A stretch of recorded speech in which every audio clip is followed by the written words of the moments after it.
Hey everyone, today I'm going to be doing a little bit of an unboxing.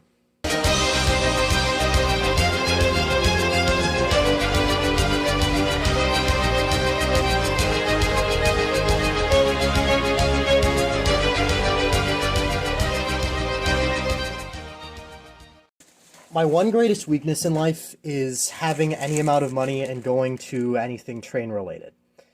I'll leave it at that, but I'll show you some of the things that I've gotten. I went to a pretty good hobby store. I go there occasionally.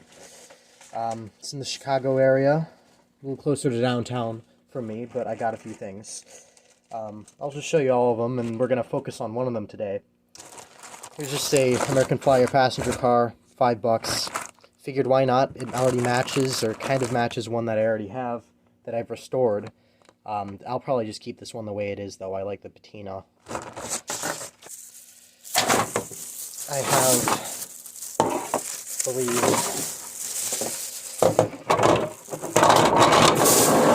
4 Alco shells, $5 a piece. Someone tried to repaint all of these black. They kind of look like crap.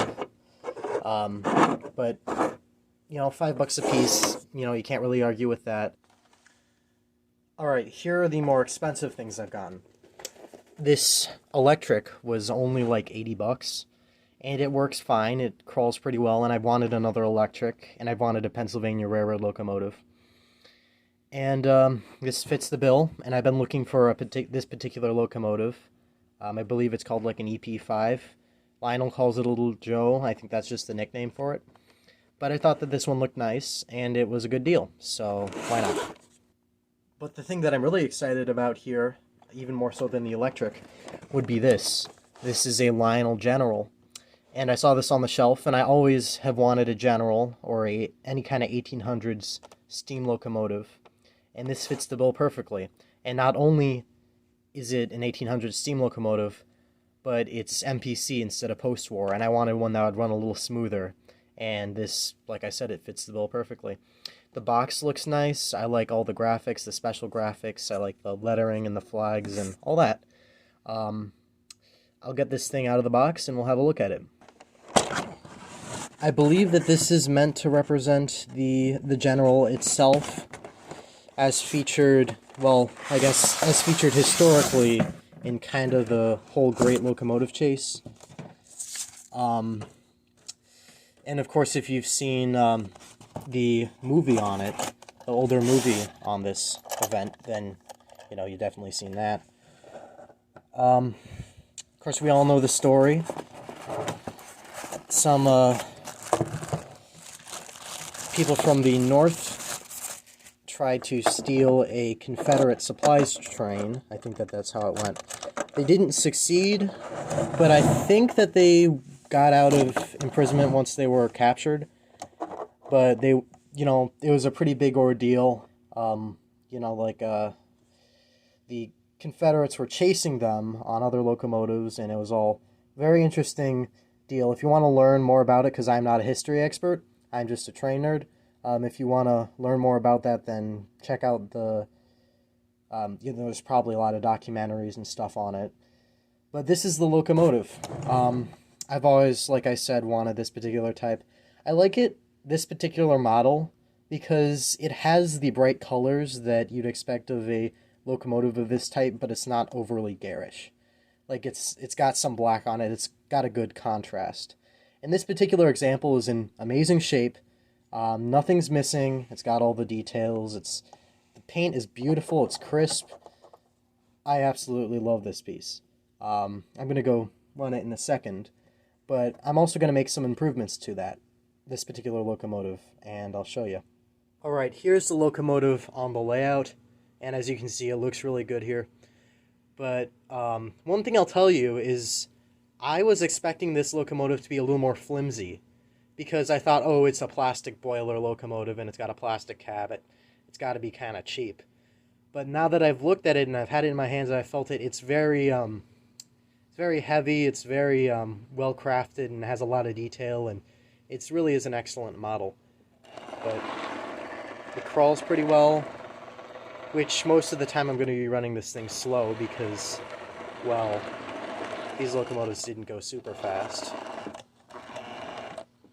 It only goes forward and reverse. It does not have a neutral, but that's not a problem. But one thing you'll notice, one problem that I have, is that the headlamp, it glows through the plastic, which, you know, it's kind of a minor nitpick, but really that's the only problem I have with this thing.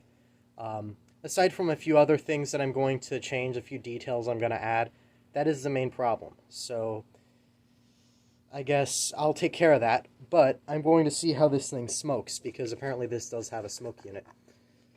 I'm just going to assume that you just drop it down there.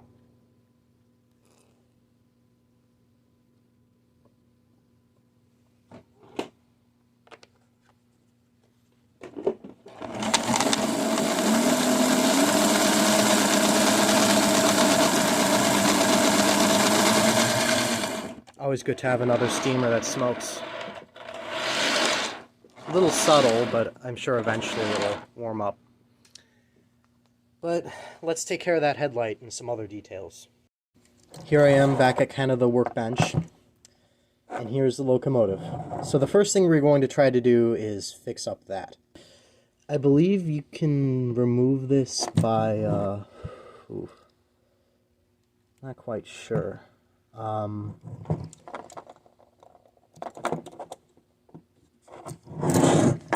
That held on with a screw or something? It appears that that's just held on with some clips. And you have to be able to take this apart fairly easily so that you can get to the bulb if you need to replace it.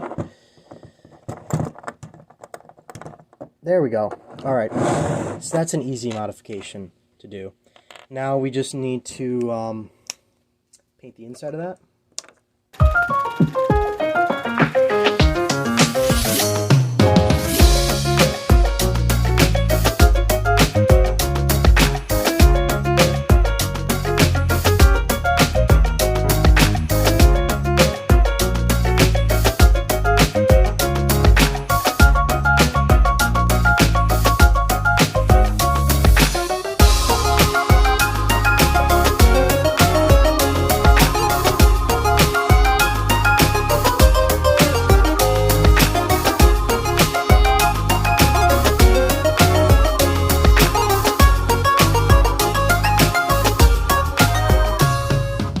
Okay, the first thing I want to do is, I guess, make the cow catcher stand out a little more. Or maybe blend in a little more. I don't really know exactly what to say there, but I'm going to paint most of the cow catcher black. And then I'm going to do a similar technique to what I did with the lamp, and I'm going to wipe away the excess. And I'm going to be left with the recessed areas having black in them.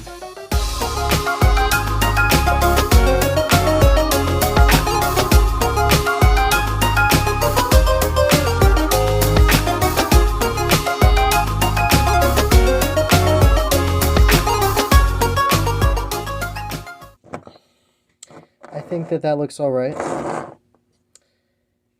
I guess now let's move on.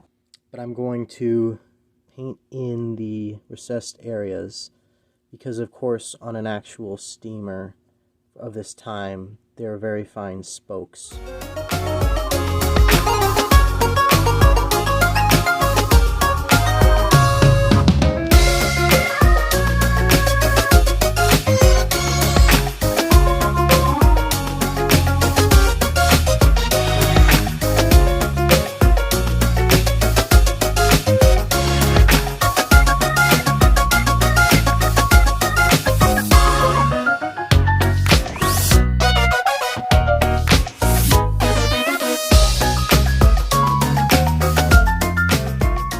I'm also going to be focusing on the wood load up here because it's very bare right now and it doesn't really look a whole lot like wood.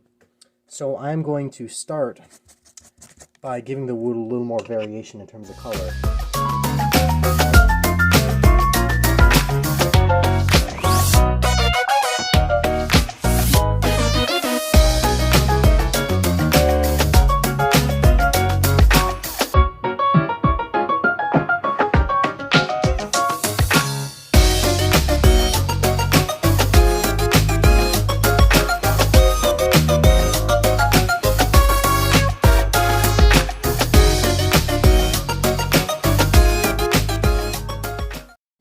Alright, here's the locomotive. I just ran it a little bit to make sure everything works alright. And I think it looks a lot better. It looks a lot more detailed. I also added in a little bit of, it's actually sandpaper around the back of the light, and I'm pretty sure that that won't get too hot, but if it doesn't work out, I can always take it out. But that just kind of goes around the back, in addition with the paint to just kind of mask off that light. And it looks pretty good when it's going around. But then down here I filled in where the wheels are to kind of tone that down a little bit. Of course I did touch this a little bit. I added all the highlights and the wash of black and the detail.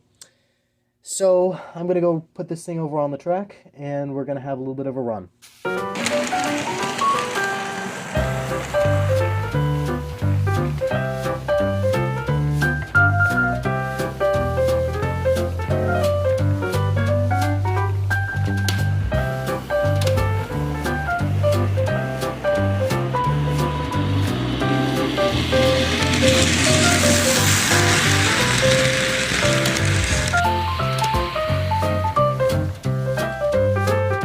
I guess that's it for this video on detailing this locomotive. If you're looking for something a little more old-fashioned for your collection, I would certainly recommend a General. The MPC Generals, which this one is, are, in my opinion, the best ones, because I've experienced a few other ones. The post-war one, it's a little too collectible for me. You know, I don't want to accidentally break anything, because this is a very delicate type of locomotive. In the modern ones, I mean, you could go for a Lion Chief one. I'm pretty sure that Lion Chief makes these. So, again, if you're looking for something like this, I would definitely recommend this particular variant of the General. Eventually, I'm probably going to get some rolling stock that's more suitable to this thing, you know, other than just kind of the generic box cars and passenger cars that I have. I want to get maybe some wood-paneled stuff instead of the steel-sided stuff that I have now. If you have any questions or suggestions in the comments, make sure to let me know, and have a great day.